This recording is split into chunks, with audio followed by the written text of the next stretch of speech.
Et si tout ce qui nous semble solide, là une table, un téléphone, même notre propre corps, si tout ça, au fond, c'était juste de l'énergie? C'est une idée assez vertigineuse, hein? Eh bien, aujourd'hui, on plonge dans la vision fascinante du penseur Silo qui, en 1975, nous a mis au défi de repenser complètement notre réalité. Wow! Juste cette phrase-là, ça change pas mal la perspective, non?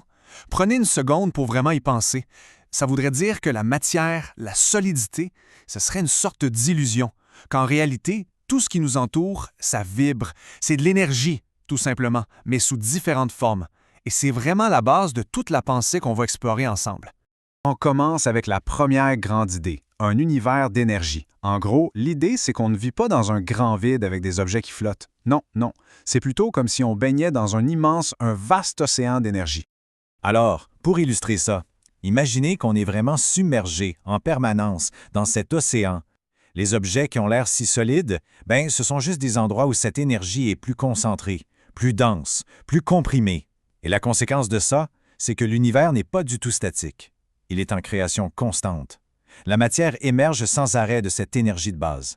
D'accord, c'est bien beau à l'échelle de l'univers, mais, et nous, là-dedans, qu'est-ce que ça change pour un être humain? C'est justement ça notre deuxième partie, l'humain vu comme un champ d'énergie. Pensez-y, nos sens nous jouent un peu des tours. Nos yeux, par exemple, ils voient une forme solide avec des contours bien clairs. Mais si on prend une caméra infrarouge, qu'est-ce qu'on voit? Un corps qui émet de la chaleur, qui rayonne, on voit de l'énergie. Ça montre bien qu'on n'est pas juste un bloc de matière, on est aussi, et peut-être même surtout, un champ d'énergie en action. Et ça nous amène à un principe super important, la loi de concomitance. C'est un mot qui peut paraître compliqué, mais l'idée est vraiment simple. Ça veut dire que notre corps physique et notre champ d'énergie sont connectés, comme les deux côtés d'une même médaille. Si on agit sur l'un, on affecte l'autre. C'est ça le pont entre le visible et l'invisible.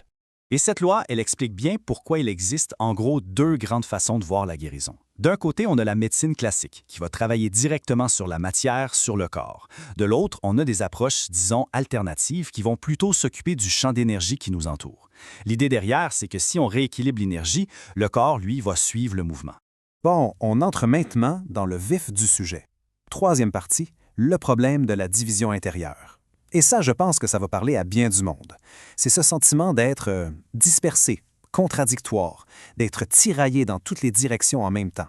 C'est la question qui tue. Pourquoi? Pourquoi est-ce qu'on se sent comme ça? Une partie de nous veut aller à gauche, une autre à droite. Une partie veut une chose, l'autre veut son contraire. D'où ça vient, ce conflit intérieur qui finit par nous vider notre énergie? La réponse que Silo propose tourne autour de ce qu'il appelle les centraux ou les centres. C'est simple. Imaginez qu'on a plusieurs postes de commande à l'intérieur de nous.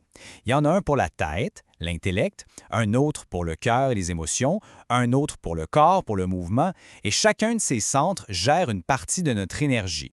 Le problème, vous le voyez venir, c'est quand ces centres-là ne sont pas alignés.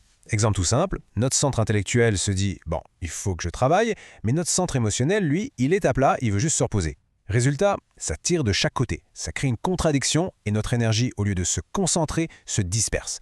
C'est là qu'on se sent complètement divisé. Bon, on a un problème de division. La question, c'est comment on fait pour régler ça? C'est ce qu'on voit dans la quatrième partie, l'idée de créer un centre de gravité. Le but du jeu, c'est d'unifier toute cette énergie qui part dans tous les sens. Pendant notre vie, il faut savoir qu'on a déjà quelque chose qui nous tient ensemble. C'est notre corps physique. Il agit comme un centre de gravité temporaire.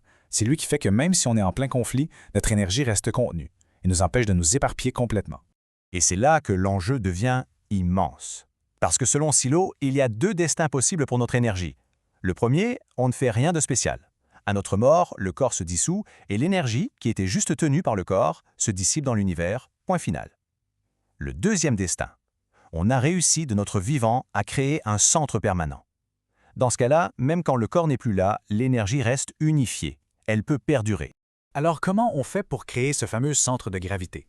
Le texte nous donne deux grandes pistes. La première, c'est par un travail interne conscient, une sorte de discipline pour apprendre à harmoniser nos différents centres.